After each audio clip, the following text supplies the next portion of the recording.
Au départ, je suis pianiste en classique.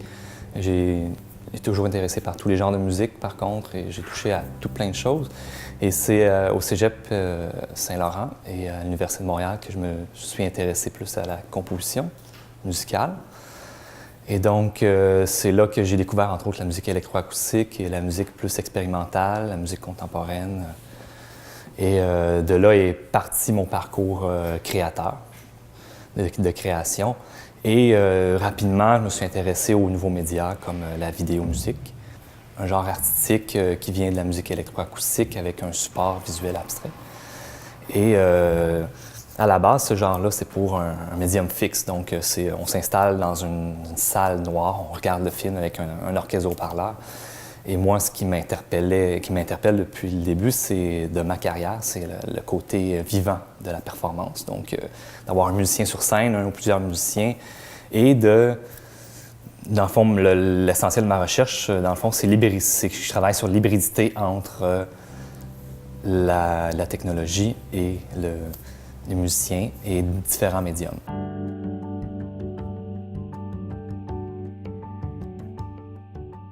J'ai fait mon parcours à l'Université de Montréal, en musique mixte.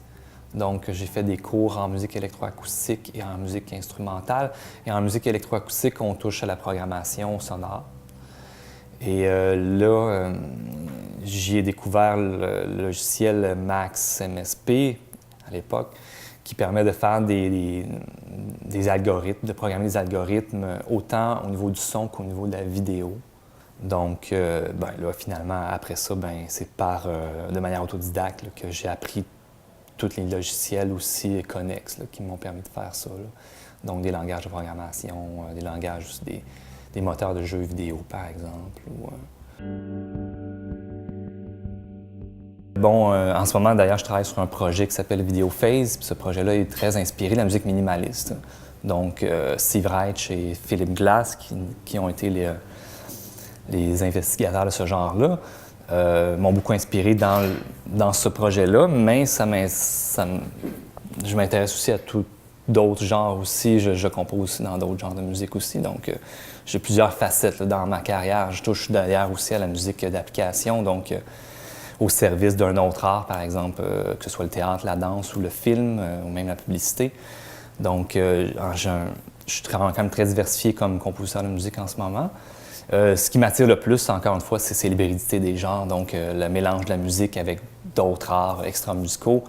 Et ce qui m'interpelle encore plus, c'est quand l'ensemble de l'œuvre inclut également la mise en scène, la présentation de l'œuvre, comment que l'éclairage, l'environnement dans lequel s'est présenté, comment que les gens peuvent peut-être interagir avec le dispositif ou l'œuvre d'art.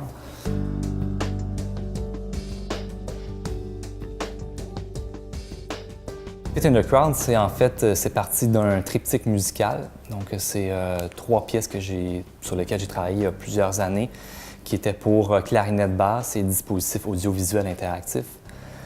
Il y avait 3 pièces que j'ai composées à des périodes différentes, mais qui peuvent être jouées ensemble ou séparément en concert. Et cette œuvre-là avait pour thème général la vie urbaine, et autour de 3 thèmes. Chacun des thèmes pour chacune des pièces. Et donc, le premier thème que j'ai créé, au départ, c'était pas un triptyque, j'ai décidé d'en faire un triptyque plus tard. Le premier thème, c'est Fit in the Crowd. Donc, ça vient de l'expression anglaise Fit in the Crowd, et ça veut dire que se confondre dans la masse. C'est ça que ça veut dire. Ça veut dire peut-être perdre son identité dans ça. Un peu comme j'ai voulu juste imager quelque chose de la vie urbaine. Donc, c'est pas une critique, c'est pas nécessairement... c'est juste de démontrer quelque chose qui se passe, puis de peut-être faire réfléchir les gens là-dessus ou simplement le contempler. Donc, il y a des images de métro, par exemple, qui est pour moi le symbole ultime là, de Fit in the Crowd, dans le sens que les gens sont tous... Il y a des milliers de personnes qui sont dans un métro et qui se parlent pas. Bien, je trouve ça intéressant comme image. Le deuxième thème, c'était Refuge. C'était le titre de la pièce. C'est en contraste avec la vie tumultueuse, dans le fond, de travailleurs dans un environnement urbain qui est sans cesse répété, qui est un peu très, très rapide. Comment qu'on fait, nous, pour s'y retrouver là-dedans? C'était ça le sujet de ça. Donc, on a chacun notre manière. Il y en a qui vont se réfugier chez eux, dans un endroit de confort. Il y en a qui vont aller dans le bois, qui vont aller dans la campagne, qui vont aller se réfugier chez leurs parents. Donc, c'est ce thème-là que j'aborde dans cette pièce-là. Donc, on voit par exemple des images de blé, qui veulent imager la campagne, par exemple, qui veulent faire penser à la campagne en contraste avec la ville.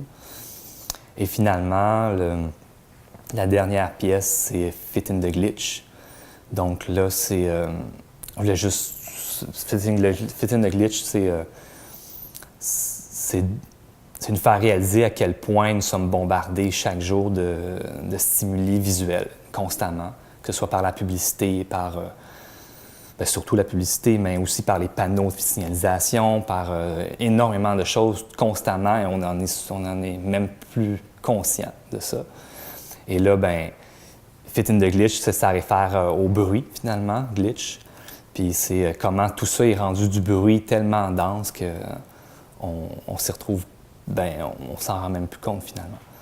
Donc là, de la manière d'un stroboscope, un peu, j'ai des images qui apparaissent très rapidement, puis de signaux de signaux de signalisation ou d'affiches ou de toutes sortes de choses qui sont affichées dans la rue. Et ça finit le triptyque comme ça.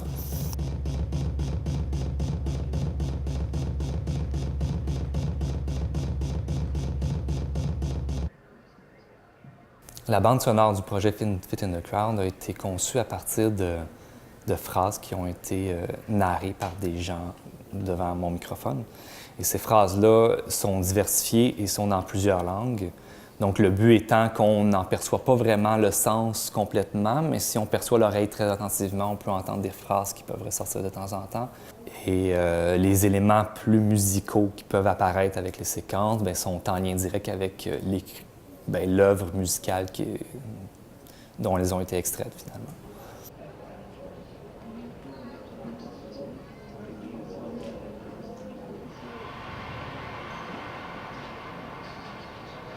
L'idée originale, c'était en fait de faire un vernissage pendant lequel il y aurait la performance du triptyque de 30 minutes.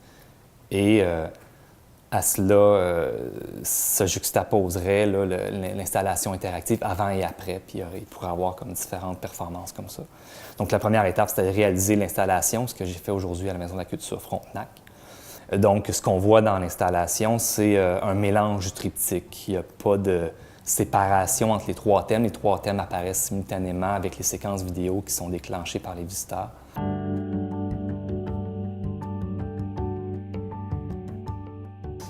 Moi, habituellement, je me situe plus dans faire de l'improvisation, laisser libre à l'improvisation, mais d'une manière contrôlée, par exemple. Ou avoir des traitements qui sont toujours différents, mais qui sont très reconnaissables tout de même. C'est pas n'importe quoi, ça peut pas aller dans tous les sens non plus. L'œuvre ici, par exemple, il y a une interaction directe, la foule est constituée des gens qui sont passés dans le dispositif, mais si on regarde l'œuvre d'une journée à l'autre, ça se ressemble beaucoup quand même si c'est jamais la même chose, par exemple.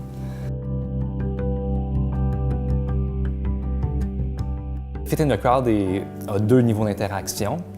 La première interaction pour que les visiteurs peuvent expérimenter, c'est de passer dans un couloir et ils sont filmés par une caméra de face. Donc cette caméra-là, quand elle détecte un mouvement dans ce passage-là, enregistre un 5 secondes de vidéo de cette personne-là sur fond noir.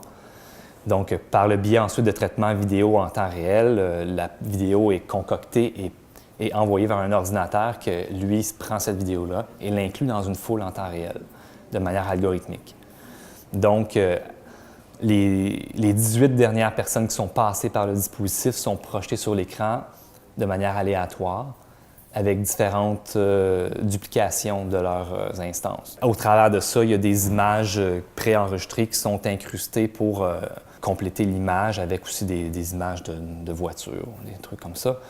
Et le deuxième niveau d'interaction, c'est quand les gens approchent de la vidéo, ça déclenche des séquences vidéo préenregistrées qui viennent du triptyque musical Fit in the Crowd. Donc, des vidéos de 30 secondes à 1 minute qui vont démarrer, qui vont nous rappeler des thèmes du triptyque. Et bon, le déclenchement est aléatoire, donc il faut être patient si on veut toutes les regarder parce qu'ils peuvent se répéter quelques fois.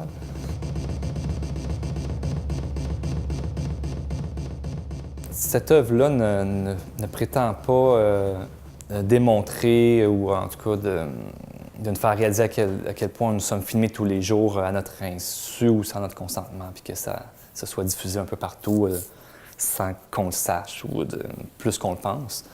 D'ailleurs, quand on rentre dans l'installation vidéo, je vous offre le choix de faire partie de la foule, de ne pas en faire partie. Et de là vient et c'est là qu'est la question, finalement, initiale du projet, c'est est-ce que tu veux te confondre dans la foule ou tu veux t'en démarquer et faire autrement?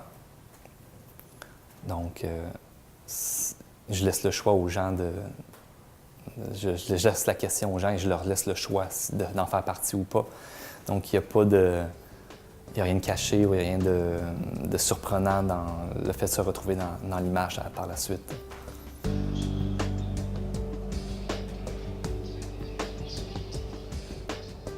Donc, ben, moi, mon approche à l'art est, disons, influencée par la musique fortement.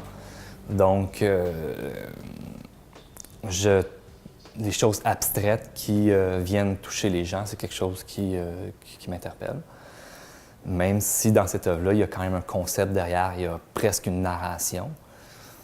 C'est sûr que l'image et la narration viennent bonifier cette expérience-là du spectateur. Le but des œuvres que je crée est de faire vivre des choses aux gens, des émotions, ou de leur faire vivre une expérience qu'ils n'ont jamais vécue avant. Et ça peut passer par de différentes manières, que ce soit par une œuvre conceptuelle, une œuvre narrative ou même une œuvre abstraite. Et moi, avec mon parcours musical, ce qui m'interpelle beaucoup, c'est de faire vivre des choses aux gens par l'abstraction. Donc la musique c'est l'art le plus abstrait. Et c'est de là que je m'inspire beaucoup.